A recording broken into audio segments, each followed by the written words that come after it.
But it was their last. The telegraph wires bore their messages right across Germany and as far as Belgium to summon new German leaders. Hindenburg and Ludendorff were sent post-haste by Moltke to stop the rot.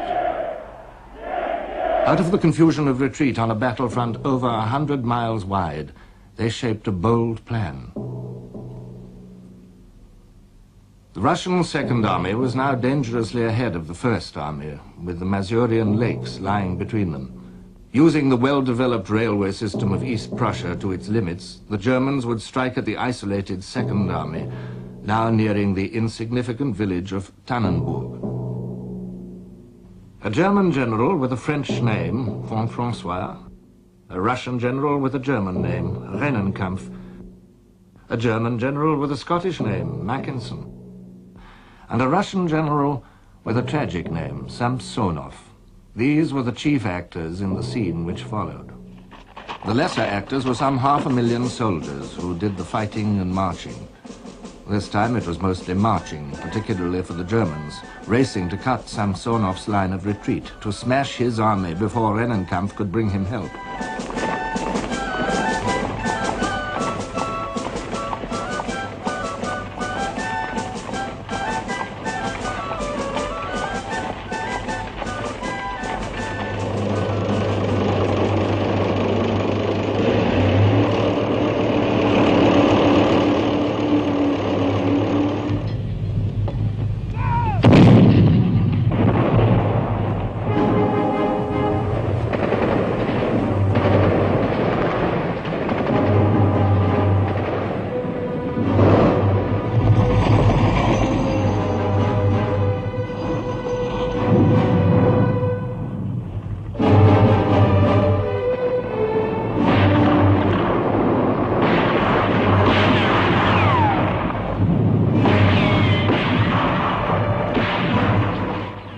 It took 5 days to do it, but at the end of them, the Russian Second Army was a wreck.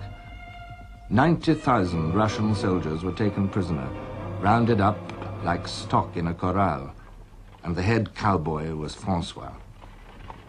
General Samsonov walked away into a wood and shot himself. So East Prussia was saved. The trim towns would not be shattered. Cossacks would not burn the farmsteads. Instead, the war would now flow eastwards. What was more, Schlieffen's plan had stood the test, which was ironical indeed, since it was on the point of being abandoned. Not that any weakening of the German purpose was yet visible in the West. Each day brought new discouragements for the Allies there, as the flail thumped harder and harder against the left of the Allied line, while the center continued to give way, and the right held on only by the skin of its teeth. On one man, the pressure intensified daily.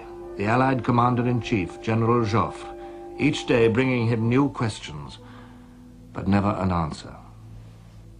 My first task was to seek the cause of these failures in order to find a remedy. Was it the enemy's numerical superiority? It appeared that as regards numbers, we were considerably superior to him. Was it the French army's leaders who were at fault? If so, Joffre knew what to do. The Minister of War told him, "Eliminate the old fossils without pity." And this Joffre would do. But there was another question, which was more disturbing. The French soldier is very impressionable, losing confidence as readily as he acquires enthusiasm, yielding to depression as quickly as he becomes exalted. Would he be able to hold out under this terrible strain? And Joffre also asked himself a question which went to the very roots of everything. Does the trouble lie in the strategic disposition of our forces? On August the 24th, General Joffre reached a conclusion which shaped history. What concerned me most was the encircling movement which the Germans appeared to be developing on our left. Now, it was the British alone who could offset this menace, and yet it was precisely this army to which I had no right to give orders. I had to content myself with suggesting. It seemed to me necessary, above all, to place on the left of the British army French troops to which I had the right to give orders. This simple proposition contained a mighty seed, and everything that happened confirmed the strength of Joffre's idea. On August the 26th, he went to his second meeting with Sir John French. The scene was witnessed by a young liaison officer, Lieutenant Spears. Joffre began to explain the purport of an order, extremely important, he'd issued. Whilst he was doing so, in walked Lansac, bustling in. Then Joffre went on explaining this order of his, when Sir John French said, "What about this order? I haven't seen an order." Whereupon General Wilson, the Sub-Chief of Staff, explained rather awkwardly, I thought, that some order had been received during the night, but it hadn't been dealt with yet. I got the impression it had been translated. When General Joffre realized that his orders hadn't even been received and read by the British, he seemed overwhelmed with discouragement. It was the only time I've ever known that he seemed to lose heart himself, to be completely deflated.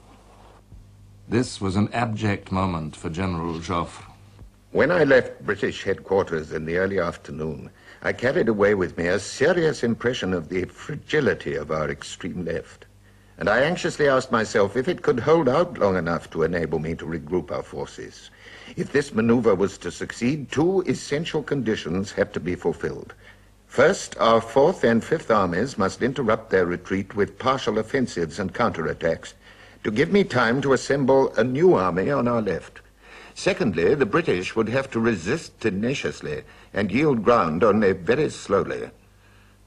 Joffre didn't know it, and neither did Sir John French, but that was exactly what the British army was doing. General Smith-Dorrien had decided to fight at Le Cateau. Second Corps was exhausted. It would have to stand and fight. It was strengthened by a new division from England on the left, and Smith-Dorrien hoped that Haig's 2 divisions would show up sooner or later on the right. And so, on August the 26th, the anniversary of Crécy, Le Cateau joined the company of the many insignificant French townships which had been pitchforked into history on a summer morning. Things didn't start too well. It was not the British First Corps which appeared on Smith-Dorrien's right, but the German Third Corps. They come up like a football crowd leaving Hampstead Park. They come marching up in droves, firing their rifles from their right hips. They have absolutely no idea of aim. The British cavalry and horse artillery were driven in. The infantry, in crude trenches and rifle pits, were taken in enfilade. But they held on. And once again, their rifles had wonderful targets. We'd hardly got our head covered before the ridge, about 3/4 of a mile away, was literally swarming with Germans in their field grey uniforms. And they advanced, and we would receive the order to rapid fire. It was probably 3/4 of a mile away, an extreme range for a rifle, but we rapid fired at 15 rounds a minute at these advancing Germans, and they broke up into smaller groups of probably 6 or 8, advancing through a cornfield where the corn was in stooks.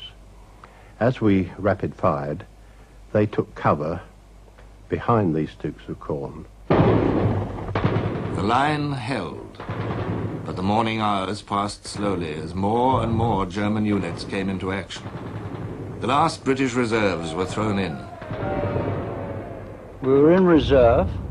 The brigade was formed up, and orders came that we were required on the left of the line. We would go fast. And we marched 4 miles over the left of the line, came to a village whose name I don't really remember, and found Smith-Dorrien standing outside his headquarters, and he waved to us as we passed and said, "I think we're holding them all right. It won't be wanted here. And everything's going fine."